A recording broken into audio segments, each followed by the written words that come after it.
Assalamualaikum warahmatullahi wabarakatuh.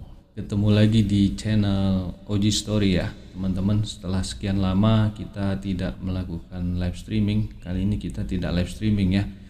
Kita akan buat konten seperti biasa saja ya. Jadi kali ini kita tetap temanya terkait dengan pelelangan ya, seperti itu. Jadi sebelumnya saya ucapkan terima kasih bagi teman-teman yang masih setia ya, yang masih mau menonton channel ini. Mudah-mudahan tetap bermanfaat ya. Untuk itu saya doakan juga supaya kita semua tetap dalam keadaan sehat walafiat ya. Oke, lanjut saja. Kita akan bahas tema tentang nilai limit pasar ya, yang antara nilai limit dengan harga pasar kita mendapatkan selisih yang cukup jauh ya. Nah, jadi seperti ini ada case nih.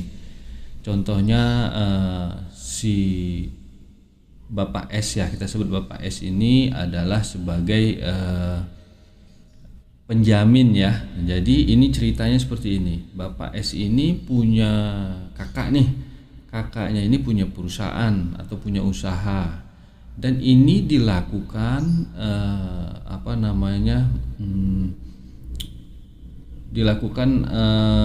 jaminan ya, sebagai agunan di bank X ABC lah kita bilang ya. Jadi saya ulangi, ini Bapak S ini adalah sebagai penjamin. Dia ini adik dari Bapak X ya, kita sebut Bapak X ini adalah kreditur dari Bank ABC ya, seperti itu. Ini memakai sertifikat dari warisan orang tua ya, seperti itu ya. Warisan orang tua. Jadi Bapak si X dan Bapak S ini, orang tuanya mereka ini masih hidup dua-duanya. Jadi pada saat status quo ya, atau pada saat melakukan pengikat kredit dengan pihak banknya, jadi yang menjadi nasabah adalah Mr. X. Kemudian yang menjadi penjamin adalah Bapak S ya. Kemudian yang ikut tanda tangan adalah orang tua dari mereka berdua ya. Berarti ibunya ya, kita sebut ibunya, karena bapaknya sudah meninggal terlebih dahulu ya. Jadi dengan menggunakan peninggalan atau warisan dari salah satu orang tua mereka, disetujuilah pengikatan kredit ini. Berarti yang tanda tangan, saya ulangin ya, Mr. X ya, atau Bapak X sebagai debitur, kemudian penjaminnya adiknya ya, Bapak S. Kemudian orang tuanya ini tanda tangan juga ya, yang ibunya, karena bapaknya sudah meninggal. Kemudian adiknya A dan B ya. Nah, seperti itu. Namun yang C ini karena kondisinya jauh dari lokasi, jadi si C ini tidak ikut tanda tangan ya, seperti itu. Jadi pada saat proses pengikatan kredit, kemudian pencairan kredit, kemudian angsuran berjalan seperti biasa lah ya, normal. Kemudian dilakukan top up ya. Jadi kita mau bahas di sini masalah nilai pasar. Nah, nilai pasar ini ya adalah 4,5 miliar ya. Kemudian pinjaman untuk fasilitas terhadap usahanya yang anak paling tua atau Mr. X kita sebut tadi ya, itu kalau di total dia pertama kali mendapat pinjaman 800, kemudian di top up menjadi 700, ditambah ya, jadi totalnya itu kita sebut 1,5 miliar lah, seperti itu ya. Jadi setelah berjalan beberapa tahun normal, kemudian akhirnya pinjaman ini batuk-batuk dulu, kemudian dilakukan pelelangan ya. Jadi setelah kita probing atau kita tanya ini bagaimana proses kreditnya ya, dalam arti kata mulai batuk-batuk sampai proses lelang ini apakah ada celah yang dilakukan oleh bapaknya ini sendiri ya, debitur yang telah melakukan kelalaian ya. Tapi yang jelas kalau untuk nilai angsuran atau angsuran yang dibayarkan itu pasti ada kelalaian di situ ya. Nah, kita skip dulu ya untuk prosesnya ini, karena proses status quo saat ini adalah sudah masuk proses tahap lelang ya. Jadi di sini sudah dilakukan lelang yang pertama adalah senilai limit 1,8 miliar seperti itu ya. Nah, setelah kita cek harga pasarannya itu menurut versi Bapak S tadi sebagai penjamin juga ya, atau sebagai adik dari debitur X ya. Ini nilai pasarnya 4,5 miliar ya menurut versi dia ya, seperti itu ya. Nah, dan ini tidak dilakukan melalui KJPP ya untuk appraisal atau taksiran harga dari tanah dan bangunannya tersebut. Oke, kita kembali lagi ke pokok permasalahannya. Jadi setelah dilakukan lelang yang pertama, TAP ya, atau tidak ada peminat atau tidak ada pembeli ya, kemudian masuklah ke proses tahap yang lelang kedua. Nah, pada saat lelang kedua ini pihak keluarga yang dari Bapak S dan Bapak X tadi ya, dari debitur tadi, datanglah adiknya yang paling kecil ya, yang C dari luar kota, mengetahui hal ini, kemudian dia merasa kaget seperti itu. Dia merasa kaget karena kok saya tidak diberitahu ada kejadian seperti ini. Nah, setelah melakukan perembukan keluarga ini dilakukanlah musyawarah. Nah, pada saat si adik yang paling kecil yang kita sebut tadi si C lah ya, melakukan negosiasi lah, menghubungi pihak banknya.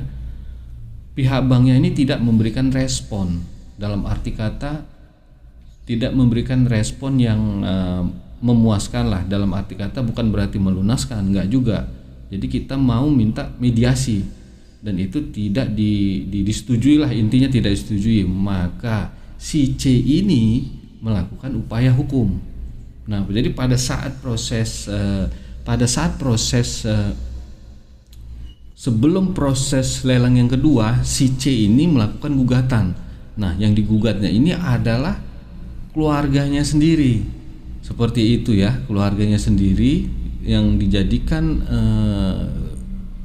pihak tergugat ya. Yang pertama adalah Bapak X ya, karena dia sebagai debitur. Kemudian dan keluarganya yang lain termasuklah orang tuanya, seperti itu ya. Nah, kemudian pihak bank tetap dimasukkan pasti ya. Nah, jadi prosesnya ini seperti biasa. Setelah melakukan perundingan tidak ada jalan keluar, maka proses gugatan ini kan berlanjut. Tapi sebelumnya karena posisi dari si C ini kuat, jadi sehingga terhadap proses lelang itu terganggu seperti itu.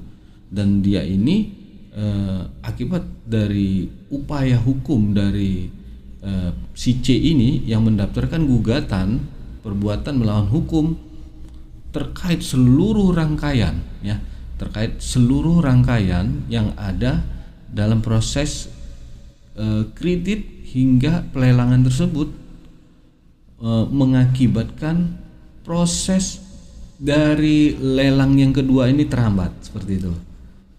Nah, kemudian pada saat proses yang lelang kedua ini terhambat, dari sini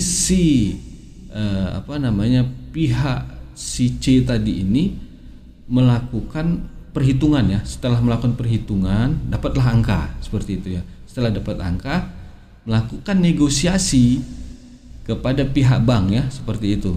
Dengan dengan perincian tertentu ya. Kita nggak bahas di sini ya. karena masalah dari nilai pasar tadi, ya. Karena nilai pasar tadi antara 4,5 miliar dengan 1,8 yang turun jadi 1,5 miliar kan selisih cukup jauh.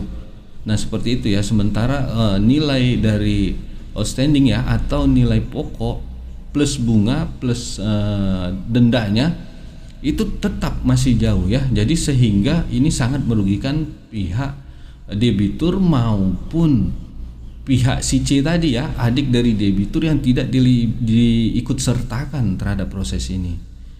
Jadi alhasil karena si C ini fokus dalam arti kata sering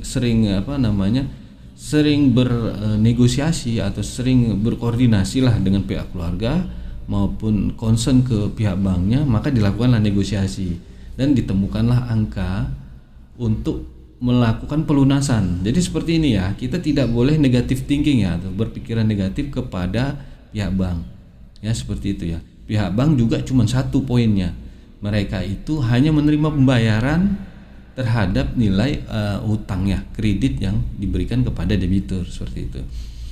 Jadi finally akhirnya antara debitur dan kreditur ya, bank, tercapailah suatu kesepakatan. Nah, jadi kesepakatan ini merupakan suatu dari hasil ya, kepastian hukum maupun tingkat keadilan yang diberikan oleh yang difasilitasi oleh undang-undang negara dalam hal ini untuk memfasilitasi antara kreditur dengan debitur ya, seperti itu, untuk menemukan solusi atau jalan keluar. Jadi win-win solution ya. Oke, saya rasa ini cukup. Jadi bagi teman-teman saya mohon maaf kalau ada kekurangan ya, namanya juga manusia, nanti mungkin ada yang terlewatkan seperti itu. Kalau misalnya nanti ada yang ingin ditanyakan atau ingin diskusi lah, untuk itu saya membuka ruang konsultasi ya, gratis, atau kalau mau komentar juga boleh tanya dari kolom komentar, seperti itu ya. Oke, saya rasa hanya ini saja yang bisa saya sampaikan pada kesempatan kali ini. Sekali lagi mohon maaf atas segala kekurangannya. Saya akhiri dengan wassalamualaikum warahmatullahi wabarakatuh.